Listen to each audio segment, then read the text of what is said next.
healing is messy. 25 years ago, today, this very day, April 27th, 1994, in Rwanda, we were in the 20th day of the worst genocide in modern history. More than 800,000 people were killed in only 100 days. I was 1 year old when this happened. I don't remember it. Even so, I've carried its weight all throughout my life. I've inherited a story, my family's story, and the genocide is part of our legacy. It's been 25 years, and what have we learned? Well, I've learned about healing, and that healing is messy. I've also learned how to forgive. How? It was a long journey, so let's talk about forgiveness. Let me take you back to 1994.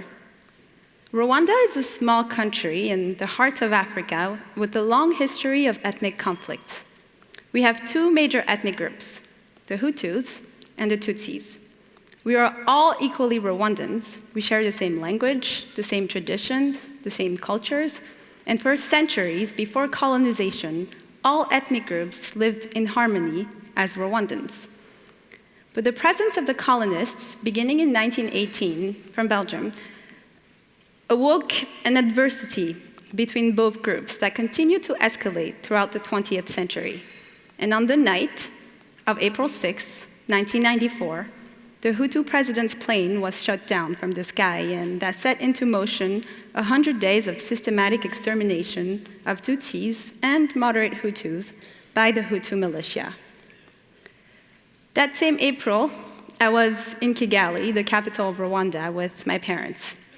My father had received warning signs that our lives were in danger, so the day we decided to escape was also the day everything changed for my family.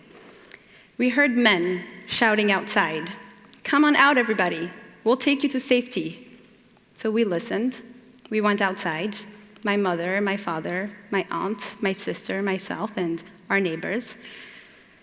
And as they had successfully gathered us in the center of the road, they began shooting at us.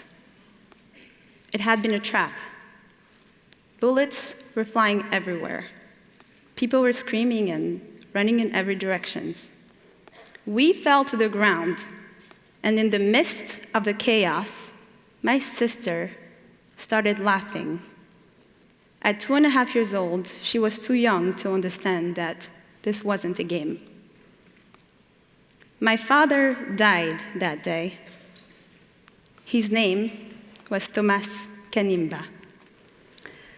The rest of us ran back into the house, and for days we survived on chicken feed and dry oatmeal. Shock. Perhaps you're feeling it now that I'm sharing my story. My family and my country felt it in 1994, but my moment of shock came 7 years later. Fast forward to our new home in Belgium, where I was sitting with my sister Anaïs, and our mother was holding a photo album. She quickly turned through the pages and pointed to a picture of one of her late brothers and a woman. The words came out slowly and hesitantly, as if it wouldn't ever be the right time to share this truth. Mom told us that she wasn't the woman who gave birth to us, and the people in the photo were our mother and father, and they had died during the genocide. Yes, my biological mother was also taken from us the day we tried to escape. Men in trucks had returned to our home, and while my sister and I were hidden in the pantry, they took our mom away, never to be seen again. Her name was Carine Kanimba. I was adopted by my aunt and uncle, Tatiana and Paul Rusesabagina, whom I today call Mom and Dad. Anaïs and I are the only ones left from our immediate family, and after we were adopted, our new parents decided not to change our family names so that we would never forget who we are and where we came from. Healing is messy. Processing this part of my story was difficult, but what I didn't anticipate was the feeling of shame. My teachers would constantly ask me why my brother and I had different last names, and I hated to have to explain our tragedy over again. I was embarrassed about the war. I was sad we had to flee Rwanda. I hate to have lost my parents. I felt unsure about being adopted. I was also very angry at the people who murdered my parents. I don't know who they are or what they look like, but I hated them with a passion. I felt shame to have been born in a time of war and turmoil.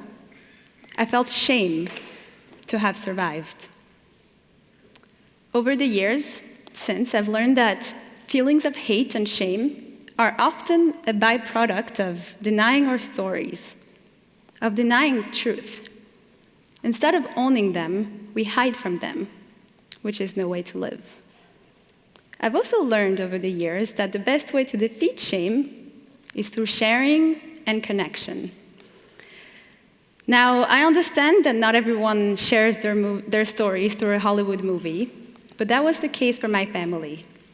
In 2004, Hotel Rwanda was released, and it included the story of my sister and I being separated from our parents. The movie portrays our adoptive father, Paul Rusesabagina's role in saving the lives of more than 1,200 people as the manager of the Hotel des Mille Collines in Kigali. When the killers circled the hotel, my father used his words. He stood up to them. He called for help from the world using the last working telephone in that hotel. He welcomed any victim, and not a single person under his protection was killed.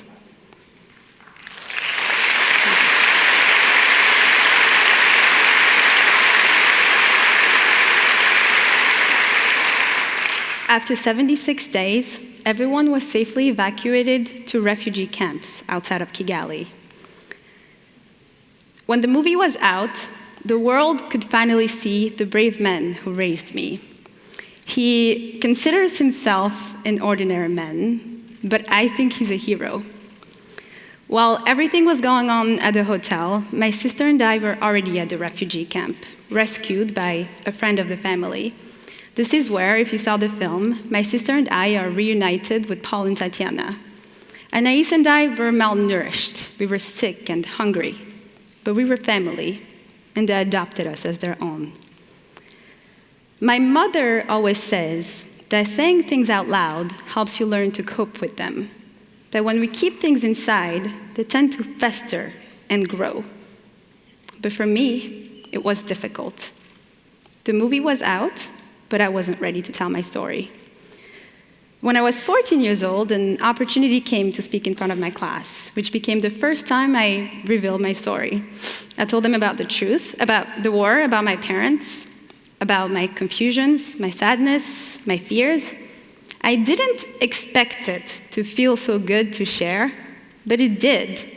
And my classmates responded not only with kindness and compassion, but questions and stories of their own. Through sharing and dialogue, I began to see surviving a war not as shameful, but as strength. I began to dig deeper. I wanted to understand everything. The reason I'm here today, my existence on this earth, is thanks to the people who risked their own lives to save mine. I wanted to know who they were and why they did what they did. So I started asking the right questions, the painful ones, and I got answers. And through that, I began to take ownership of my story. As my father's voice grew louder, I joined him. I followed his advocacy for justice and human rights. And then I realized that all around me, others had their own tragedies as well, and that we all go about healing in our own ways. Then, I no longer hated. I was at peace with my history and the people responsible for murdering my parents. I felt that forgiving them was for me. And while I spent a majority of my life trying to understand and heal, the reality is that the genocide perpetrators were going through their own journeys as well. We may believe forgiveness to be a destination. I believe it becomes possible through the journey. Along the way, weight is lifted, and moving through life feels lighter. Through my tragedy, my shock, my shame, and connection, I grew to accept this truth, the reality of the war. What I believe makes forgiveness possible is not only the willingness to forgive, but also acceptance and empathy, the ability to see others' perspectives. This allows for more dialogue, more processing, and more understanding. But my fear is that we're not doing this so well right now, that we become desensitized to hurtful rhetoric. But my hope is that empathy and kindness will prevail. My message for you today is that you are stronger because of your story, because of what you have experienced and overcome. Healing is messy, but we start by owning our stories, and then we find forgiveness.